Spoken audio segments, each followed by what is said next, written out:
Ladies and gentlemen, a very good evening to you and welcome to the latest in our series of Doha debates, sponsored here in the Gulf by the Qatar Foundation. Extremism takes many forms. At its worst, it encourages and actively supports violence of the kind seen in America on 9/11 and in London on the July 7th bombings in 2005. After these and other incidents, many blamed Islamic extremists and asked whether Muslim communities around the world had done all they could to prevent such attacks. Others insisted the real fault lay with Western policies, particularly towards Israel and Iraq. So tonight we debate this highly controversial issue with the motion, this House believes that Muslims are failing to combat extremism. And we have some influential voices on our panel. Speaking for the motion, Ed Hussein, who brings some unusual experience to the discussion. At the age of 16, he became, as he puts it, an Islamic fundamentalist in Britain. He was even a campus recruiter for Islamist groups until he rejected them at the age of 21. He's now Deputy Director of the Muslim counter-extremism group, the Quilliam Foundation, and is a frequent commentator on the topic. Also for the motion, Arsalan Iftikhar, a human rights lawyer and contributing editor to Islamica magazine, an international publication aimed at widening understanding of Islam. Until last year, he was National Legal Director for the Council on American Islamic Relations, the largest Muslim civil rights organization in the US. Well, speaking against the motion, Daisy Khan. She's Executive Director of the American Society for Muslim Advancement. She's launched women and youth programs, and she advises young Muslims on such things as assimilation and modernity. She's also won numerous awards for promoting peace and interfaith dialogue. And with her, the Muslim televangelist Moaz Massoud, who is known to millions throughout the Arab world for the controversial issues that he tackles. As a day job, though, he's an advertising executive, producing commercials. He also releases songs and promotes what one observer called sweet orthodoxy, which stresses the humane and compassionate. Ladies and gentlemen, our panel.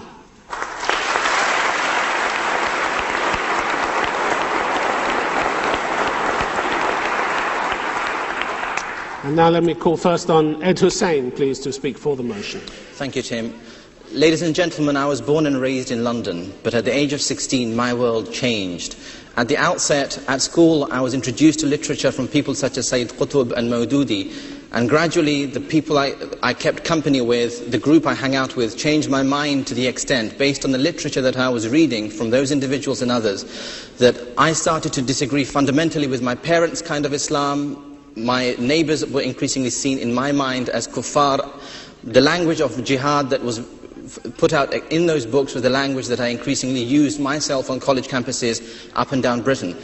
Several years later, on my own college campus, that rhetoric of unfettered jihad, of looking down at the other as kuffar, and disliking fellow Muslims, seeing them as several cuts beneath myself, led to a murder on my college campus. It was that murder that changed my mind and led to my leaving extremism, and then I travelled the Muslim world. I spent a lot of time in Damascus and later Saudi Arabia. But what worried me was the very literature that had indoctrinated me and the groups that I kept company with were also present here in the Middle East. Hearing Friday sermons at mosques in Mecca, Medina and Jeddah were deeply worrying. When I went back to Britain in 2005, those very books that had radicalized me, those very groups that had damaged my life in my teens and early 20s, were still active on university campuses.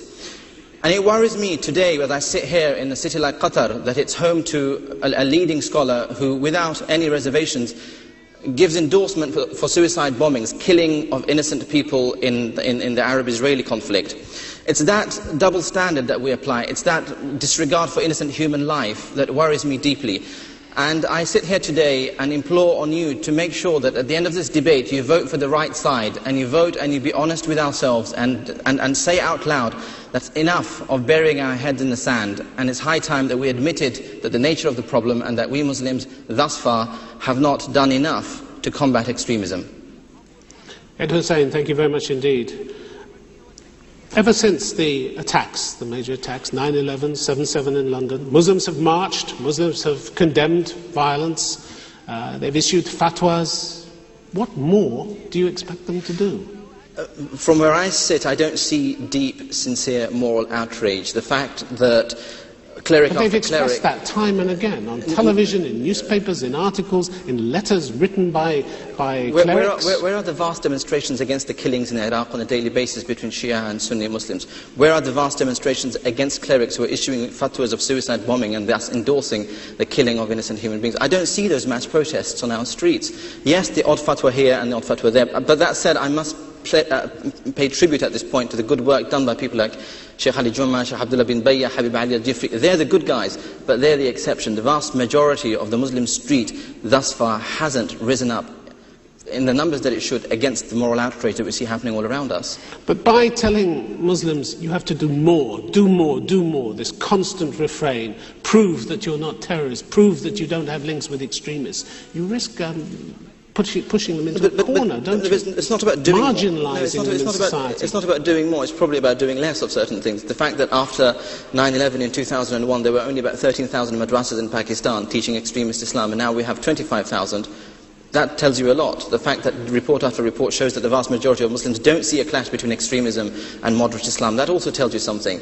So it's about doing less, I think, rather than doing more. And aren't you providing the excuse for racial profiling and for marginalising Muslims? Far from it. I'm on the record as being against all of those things, and I don't think it's about racial profiling Muslims, but it's about racial profiling. But some people might say you're scaremongering about the community. There's just a tiny minority of people who are involved in extremist activities. I wish it were a tiny minority. When I was involved in extremism in the 1990s, there were about 200 of us in Britain. Now the official figures are over 4,000 people that MI5 is looking at today.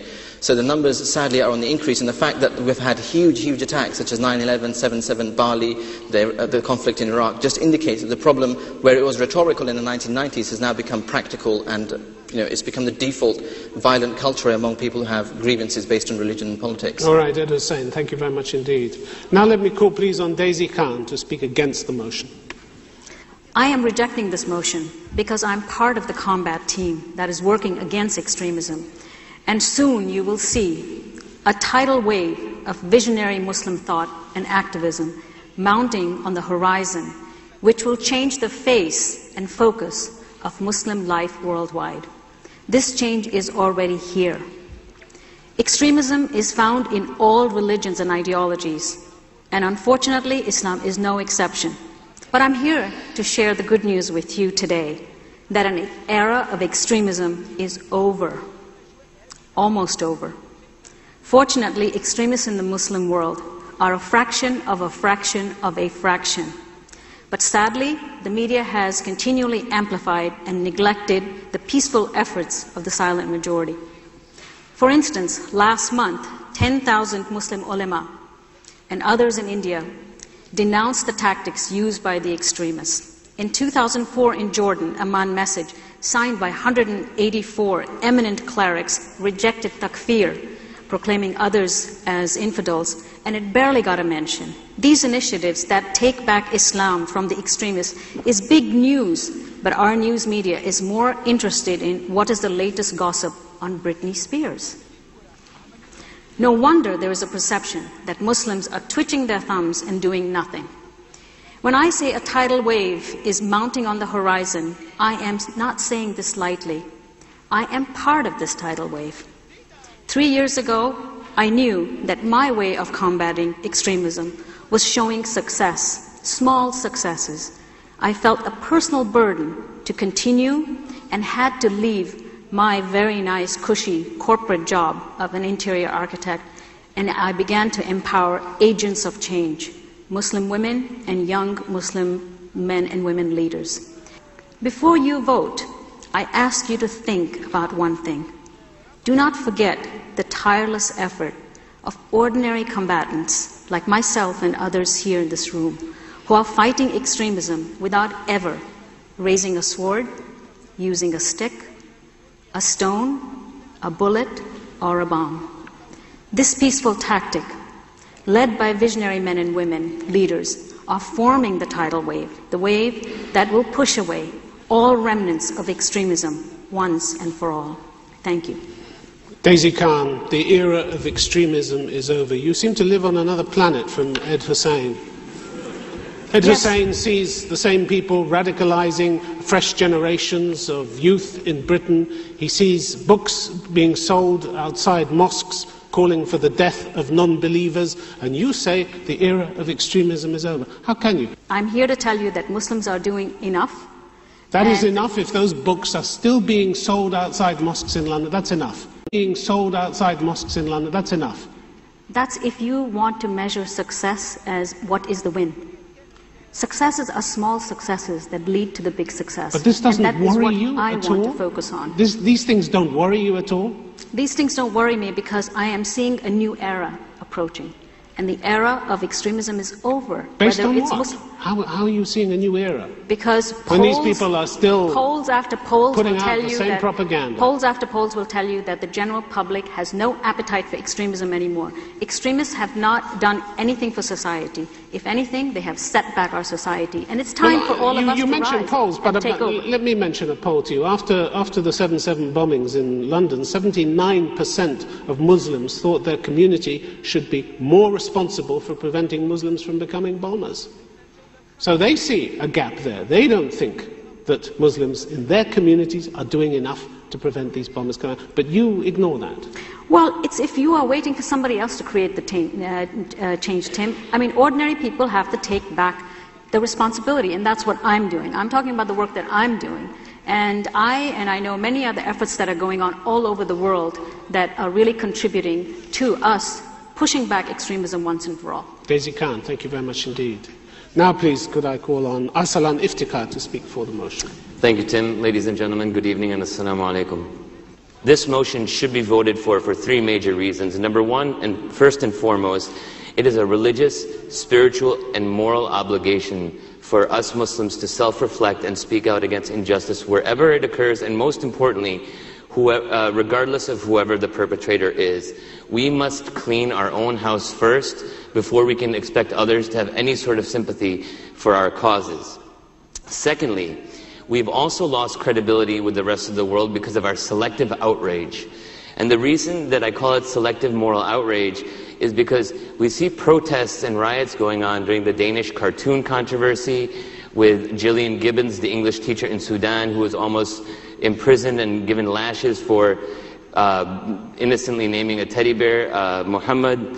But we don't see those same sorts of vocal protests. We do not see that same moral outrage when we see our Sunni and Shia brothers and sisters being slaughtered every single day, when we look at political assassinations in Pakistan, when we look at the fact that out of 57 majority Muslim nations on earth, only 1 in 4 of our nations are democratically elected. And so there has become a socio-political vacuum, which of course leads to my third point, that we as a Muslim ummah, as a Muslim community, seem to not be able to differentiate between something that is a political grievance and a religious justification. The real difference between those who condone terrorist acts and all others is about politics and not piety. Two wrongs do not make a right. Islam does not teach us that. And the great American civil rights leader, Dr. Martin Luther King Jr. once said, "We will have to repent in this generation, not only for the actions and words of bad people, but also for the appalling silence of good people." And as someone who has dedicated his life to Islamic work, I honestly believe that my Muslim brothers and sisters around the world need to change this appalling silence and help make our community better for all. Arsalan Iftikhar, thank you very much indeed. What more would you do, personally? Well, you say Muslims are failing to combat extremism. What more would you do personally? Well, I think that for example, what all of us here at this table have done is, we have gotten out into the public domain. I think one of the... Yes, but what more? You've been out on the public, exactly. Right. I think that one of the... You voiced your condemnation of terrorist activities. But what more?